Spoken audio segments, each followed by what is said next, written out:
Le psaume 34, non, psaume 37, verset 4. Fais de l'Éternel tes délices et il te donnera ce que ton cœur désire. Voilà. C'est quoi faire de Dieu ses délices? C'est aimer Dieu de tout son cœur, de toute son âme. Mettre Dieu au centre de sa vie. Trouver plaisir en Dieu et dans les choses de Dieu. Dans sa présence, méditer sa parole. Passer une vie de prière. Un temps de prière où tu peux écouter Dieu te parler. Ne soyons pas des profiteurs, ceux qui aiment Dieu par intérêt. Et je pense que l'une des plus grandes missions des hommes de Dieu, c'est d'amener le peuple de Dieu à faire de Dieu leur délice. Ouais. À faire de Dieu leur délice. Ne pas venir vers Dieu tout simplement. Voilà, Dieu va te donner le mariage, tu vas voyager. Non. Aimer Dieu, faire de Dieu notre délice. Comme nous dit le psaume 1er.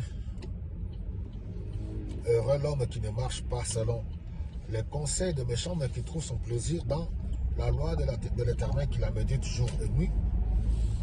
Il est comme un arbre planté près d'un courant d'eau, dont le feuillage ne se flétrit point.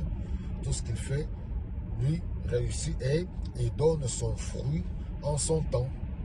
Il faut arrêter de manipuler les gens, où il faut les amener dans des histoires tout le temps de combats, les sorciers de ta vie, les jaloux de ta vie, les sorciers de votre village. Voilà, il faut vous réveiller à minuit parce qu'ils veulent vous manger. Le combat est spirituel. De toute façon, ce n'est pas un combat physique. Dieu est celui qui combat pour nous en notre faveur, oui. Il peut y avoir pour un sujet, on peut entrer dans un combat spirituel pour un moment déterminé.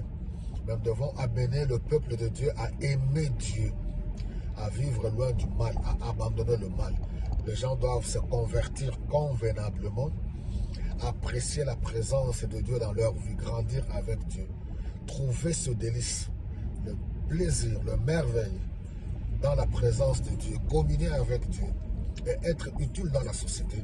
C'est en ce moment-là, Dieu qui connaît le besoin des uns et des autres. Des fois, on ne va même pas nous demander.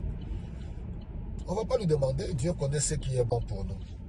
Voilà, en ce jour, j'aimerais t'encourager à faire de Dieu tes délices, parce que Dieu est fidèle. Voilà, soyez tous bénis et courage dans vos activités, dans vos entreprises. Que le Seigneur vous bénisse abondamment.